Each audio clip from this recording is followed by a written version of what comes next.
नमस्कार दर्शकों, मैं उदय सिंह मेघवाल लेकर आ गया हूँ फिर से कुलधरा गांव में घटी एक ऐसी सच्ची भूतिया कहानी जो कि अपने आप में बहुत ही ज़्यादा डरा देने वाली है। इस कहानी को पूरा जानने के लिए वीडियो अंत तक बने रहें और अगर आपने हमारे चैनल को सब्सक्राइब नहीं किया तो नीचे रेड कलर बटन दबाकर सब्सक्राइब कर लें और बाद में बेल आइकन कॉल कर दें ताकि आने वाले वीडियो की नोटिफिकेशन सबसे पहले आपको मिल सके। और हम इस वीडियो की शुरुआत करते हैं। कुलधरा की बेसिक स्टोरी तो आप सबको पता ही होगी, लेकिन जिन्हें नहीं पता उनके लिए मैं थोड़ी सी एक्सप्लेन कर देता हूँ। आज से तकरीबन 300 साल पहले कुलधरा गांव में पालीवाल ब्राह्मण रहा करते थे और इसी गांव में रहता था एक जमींदार जो कि उस गांव के लोगों को काफ़ी ज़्यादा तंग किया करता था, परेशान किया करता था। और वो जमींदार उसी गांव की एक ब्राह्मण की लड़की से शादी करना चाहता था और वो लड़की उस जमींदार से शादी नहीं करना चाहती थी। और उस लड़की के जो पिताजी थे वो भी उस जमींदार को बिल्कुल भी पसंद नहीं करते थे। तो लड़की के पिताजी ने क्या किया कि उस जमींदार को साफ साफ मना कर दिया कि हम अपनी बेटी का विवाह आपके साथ नहीं करेंगे।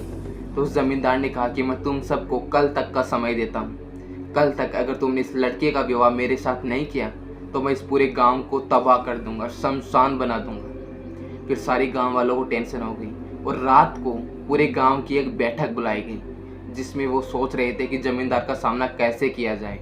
उस बैठक में सभी लोगों ने अपनी अपनी राय दी, लेकिन आखिर में चलकर यही फैसला हुआ कि वो सारे लोग इस गांव को छोड़कर चले जाएंगे। और फिर रातों रात कुलधरा गांव खाली हो गया। आज 300 साल बीत गए, किसी को नहीं पता कि उस गांव के सारे लोग कहाँ गए। कुलधरा गांव खाली होने के बाद 70 से 80 साल ही बीतते हैं। दरअसल जो पालीवाल ब्राह्मण कुलधरा गांव में रहा करते थे उनके रिश्तेदार भी आसपास के गाँवों में, शहरों में रहा करते थे। और जो लोग आर्थिक रूप से कमज़ोर थे, जिनके पास खुद का घर नहीं था, उन लोगों ने सोचा कि हमारे रिश्तेदारों का घर कुलधरा गांव में है, हम वहाँ पे चले जाएंगे और वहाँ पे जाकर आराम से रह लेंगे। यही सोचकर काफ़ी सारे लोग कुलधरा गांव में आ गए और यहाँ आकर रहने लगे। उन सभी के कुलधरा में आने के बाद जब वो सब लोग एक दूसरे से मिले थे तो पूरे गांव की एक सभा बुलाई गई जिसमें कुछ नियम बनाए गए। पहला नियम तो ये था कि कोई भी रात को अपने घर से बाहर नहीं निकलेगा और उनमें से किसी एक बुजुर्ग आदमी को गाँव का सरपंच बना दिया जिसकी बात सभी को मान्य होगी। यही नियम बनाकर सब लोग आराम से कुलधरा गांव में रहने लगे। उनमें से एक आदमी था जिसका नाम था आदित्यनाथ, जो कि अपनी बीवी और 5 साल के बच्चे के साथ कुलधरा गांव में रहने के लिए आया था। आदित्यनाथ आर्थिक रूप से बहुत ही ज़्यादा कमज़ोर था।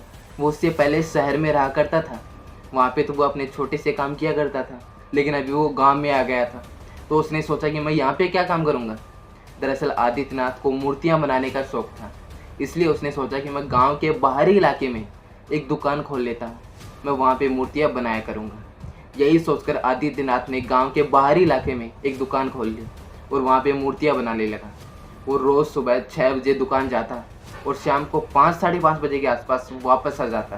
दरअसल आदित्यनाथ की जो पत्नी थी वो काफ़ी ज़्यादा अक्सर स्वभाव की थी।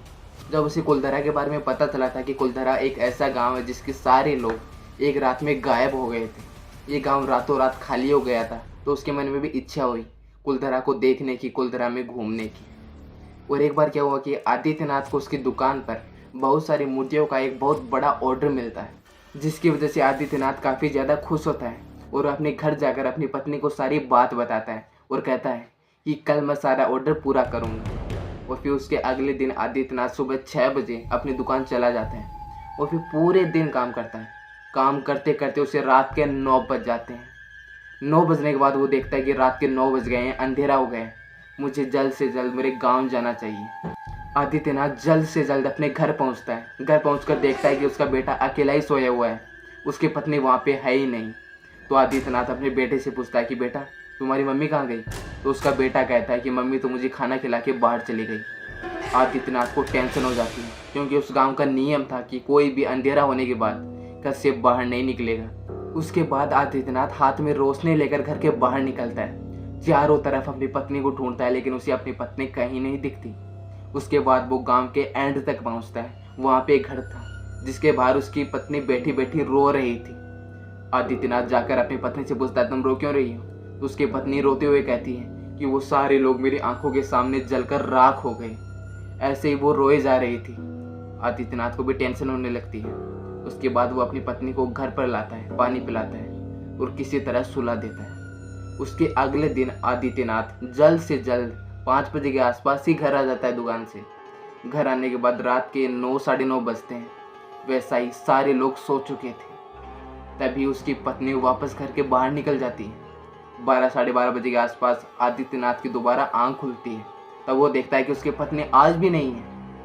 आदित्यनाथ उसे ढूंढने के लिए घर से बाहर निकलता है और वो उसी जगह पर मिलती है जिस जगह पर पहले दिन मिली थी, और वैसा ही सब कुछ बोलती है कि वो सारे लोग मेरी आंखों के सामने जलकर राख हो गए। फिर आदित्यनाथ अपनी पत्नी को पास ही के एक बाबा के पास ले जाता है और जाकर उन्हें सारी बात बताता है। बाबा वहाँ पे हवन करते और कहते हैं कि अब तुम्हारी पत्नी नॉर्मल हो जाएगी। उसके बाद आदित्यनाथ को थोड़ी शांति होती है कि हाँ अब ये नॉर्मल हो जाएगी। उसके बाद आदित्यनाथ अपनी पत्नी को अपने घर पर लेकर आता है। घर पर आने के बाद उसे 2-3 दिन ही बीतते हैं, सब कुछ नॉर्मल हो जाता है। और फिर एक ऐसी काली रात आती है जो कि सब कुछ बर्बाद कर देती है। उसके अगले दिन आदित्यनाथ आराम से सो चुका था, यही सोचकर कि मेरी पत्नी अब नॉर्मल है, कि रात को 12 साढ़े 12 बजे के आसपास उसकी आंख खुलती है। वो देखता है कि उसकी पत्नी उसके घर में नहीं है। आदित्यनाथ टेंशन के मारे हाथ में रोशनी लेकर घर के बाहर निकलता है अपनी पत्नी को ढूंढने के लिए। वो उसी घर के पास जाता है। जाकर वो देखता है उसके पैरों तले जमीन खिसक जाती है। वो देखता है कि उसी घर के बाहर एक पेड़ पर उसकी पत्नी की लाश लटकी हुई है।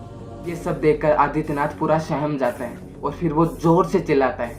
आदित्यनाथ की आवाज़ सुनकर आसपास के लोग वहाँ पे इकट्ठा होते हैं तो आदित्यनाथ उन्हें पूरी बात बताता है। उसके बाद आदित्यनाथ की पत्नी का अंतिम संस्कार किया जाता है और गांव के लोग ये डिसाइड करते हैं कि वो दोबारा इस गांव को छोड़ देंगे, लेकिन कई लोग इस गांव को छोड़ने को तैयार नहीं थे। आदित्यनाथ के गांव छोड़ने के बाद वहाँ पे जो लोग बचे थे उनके साथ भी कुछ ऐसी घटनाएं होती हैं जिसकी वजह से कुलधरा एक बार फिर वीरान और सुनसान हो जाता है। उम्मीद करता हूँ वीडियो देखा तो लाइक भी कर दिया होगा, और अगर आपके पास भी कोई ऐसी कहानी या टॉपिक है तो इंस्टा के लिंक इस वीडियो के डिस्क्रिप्शन बॉक्स में मौजूद है, सीधा क्लिक करके वहीं पर पहुँच जाइए। और हम मिलते हैं इसके नेक्स्ट वीडियो में अंदर किसी नए टॉपिक के साथ में। तब तक के लिए धन्यवाद।